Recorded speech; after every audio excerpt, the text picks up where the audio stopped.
Бүгінгі күнгі 25 май 2024 жыл.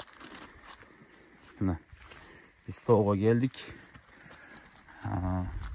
Жылқы, мал, уй өте көп екен. О чүйдің үстіндегі адырлар жаңа Бішкек шаарының үстіндегі. Бұл жақтарда неге су болбойды. Қыштау болчу. Мына көрдіңіздер чөптерді. Биыл мына малыңыздарды алып жайлауға шығыңыздар. Biz azır koy kırkımға кетіп отабыз. Ветврач. Koy kırkçılar кеткен. Яқта ветврач. Koy kırkçılar koyды біз түтіп береміз.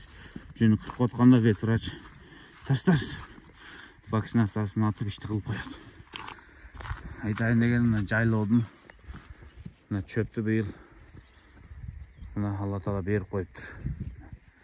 Үйде баққанша жайлауға шығыңыздар. Биыл сөзсіз жайлауды пландаңыздар туғандар. Бұны қараңыздар чөп. Негізі бір ғана Бішкек чүйді айтпаймын. Негізі бүтілі біздің өлкөбүздө, қоңыш өлкөлөрүбүздө, біздің өлкөбүздө ушундай окшойт, чөптөр өсүп, кыскасы быйыл жайыт өтө сонун болот окшойт. Комментарийге жазып коюңуздар. Сиздер жакта кандай? Кыргызстан эң ысык жери кайсыл регион болуп эсептелет? Ушуну мен билбейм, ким билет? Мен оюмча Шамал-Сай деп ойлоп коем кээде. Кээде Баткенде Чоңгара деп коем, кээде Баткен лейлегиндеги Арка Достук деген жерлер бар. Ошоякпы деп коем. Ошол жактарда чөп кандай болду экен? Мына чөп. Машалла.